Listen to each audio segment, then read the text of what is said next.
दोस्तों, आज की कहानी है माँ के गुजर जाने के बाद मनाली के प्रति बदला चाचा चाची का व्यवहार। कहानी पसंद आए तो वीडियो को लाइक और सब्सक्राइब जरूर करना। आज मयंक ने मनाली को खूब शॉपिंग करवाई थी। मनाली काफ़ी खुश लग रही थी। उसे खुश देखकर मयंक भी अच्छा महसूस कर रहा था। वैसे वह बड़ा फ्लर्ट था, पर मनाली के लिए वह बिल्कुल बदल गया था। मनाली से पहले भी उसकी कई गर्लफ्रेंड रह चुकी थी, पर जैसी फीलिंग उसके मन में मनाली के प्रति वैसे पहले किसी के लिए नहीं रही। चलो तुम्हें घर ड्रॉप करा दूं, मयंक ने कहते ही मनाली के लिए कार का दरवाज़ा खोल दिया। नहीं मयंक, मुझे निमिषा दीदी का कुछ काम करना है, इसलिए आप चले जाइए, मैं घर चली जाऊंगी। प्यार से मुस्कुराते हुए मनाली निकल गई। फिर उसने फ़ोन करके कोको स्टूडियो में पता किया कि कोको सर आए हैं कि नहीं। उसे आज हर हाल में फ़ोटोशूट करवाना था। कैब बुक करके वह कोको स्टूडियो पहुंच गई। तभी उसे याद आया, आज तो ईशा मैम की क्लास है। उनकी क्लास मिस करना बड़ी बात थी।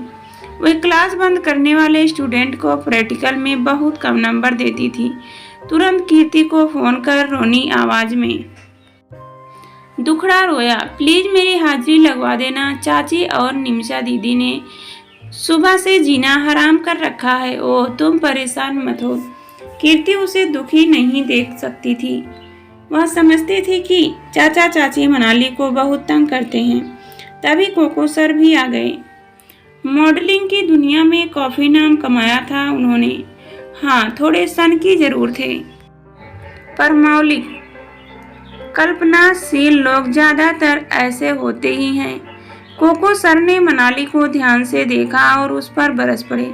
तुम्हें वजन कम करने की ज़रूरत है। मैंने पहले भी तुम्हें बताया था, आज तुम्हारा फ़ोटोशूट नहीं हो सकेगा।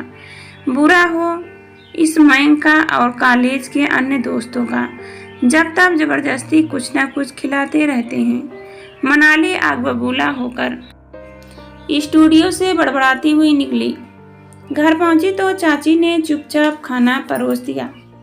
चाची उससे ज़्यादा बातचीत नहीं करती थी, पर उसका ख्याल अवश्य रखती थी। उसने खाने की प्लेट की तरफ देखा तक नहीं, क्योंकि अब उस पर डाइटिंग का भूत सवार हो चुका था। रात का खाना भी उसने नहीं खाया तो चाचा चाची की चिंता हुई। वैसे भी वह चाचा की लाडली थी। वह उसे अपने तीनों बच्चों की तरह ही प्यार करते थे। मनाली के माता पिता का तलाक हो गया था। उसकी मां ने एक NRI डॉक्टर के साथ दूसरी शादी कर ली थी और अमेरिका में ही सेटल हो गई थी। वहीं पिता कैंसर के मरीज थे। मनाली जब 8 वर्ष की थी तभी उसकी मृत्यु हो गई थी। कुछ समय बुआ के पास रहने के बाद आगे की पढ़ाई के लिए उसे चंडीगढ़ चाचा चाची के पास भेजा गया। पढ़ाई लिखाई में मनाली का मन कम ही लगता था, जबकि चाचा के तीनों बच्चे पढ़ने में बहुत अच्छे थे। चाची उसे भी पढ़ने को कहती, पर मनाली उसका काम कम ही असर होता था। इंटर में गिरते पड़ते पास हुई तो चाचा उसके अंक देखकर चकराए।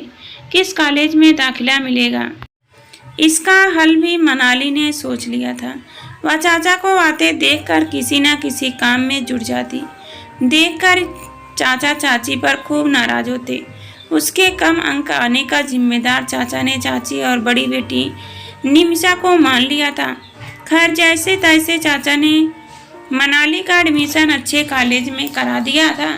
कॉलेज में ही मनाली ने सबको चाची और निमिषा के अत्याचारों के बारे में बताकर सहानुभूति अर्जित कर ली थी। चाचा की छोटी बेटी अनीशा की मनाली के साथ अच्छी बनती थी। अनीशा थोड़ी बेवकूफ़ थी और अक्सर मनाली की बातों में आ जाती थी। दोनों बाहर जाते और देर होने पर मनाली अनीशा को आगे कर देती। बेचारी को चाचा चाची से डांट खानी पड़ती। चाची मनाली की चालाकियाँ खूब समझती थी, पर अनीशा मनाली का साथ छोड़ने को तैयार न थी। उसका लैपटॉप, फ़ोन, मेकअप का सामान मनाली खूब इस्तेमाल करती थी। एक दिन अनीसा ने उसे बताया कि वह एक लड़के को पसंद करती है। पापा के दोस्त का बेटा है। उसकी पार्टी में ही मुलाकात हुई थी। अनीसा ने मनाली को मयंक से मिलवाया। मयंक बहुत हैंडसम था और अमीर बाप की इकलौती संतान। मनाली ने मन ही मन निश्चय कर लिया कि वह कैसे भी मयंक को हासिल करके रहेगी। देखो मयंक, मैं कहना तो नहीं चाहती थी, पर अनीसा को साइकोसिस की बीमारी है। मनाली ने भोली सी सूरत बनाकर कहा। क्या? मयंक तो हैरान रह गया था। प्लीज तुम यह बात अनीसा और उसकी फैमिली से मत कहना। तुम्हें तो पता ही है ना उस घर में मेरी क्या हैसियत है। मयंक मनाली की बातों में आ गया और उसने अनीसा के प्रति अपना नजरिया बदल लिया। उधर अनीसा को मयंक का व्यवहार कुछ अलग लगने लगा। उसने फोन उठाने भी उसने नंबर बंद कर दिए। अनीसा ने मनाली को इस बारे में बताया तो उसने आंखें मटकाते हुए समझाया। मयंक को मैंने एक नामी मॉडल के साथ देखा था।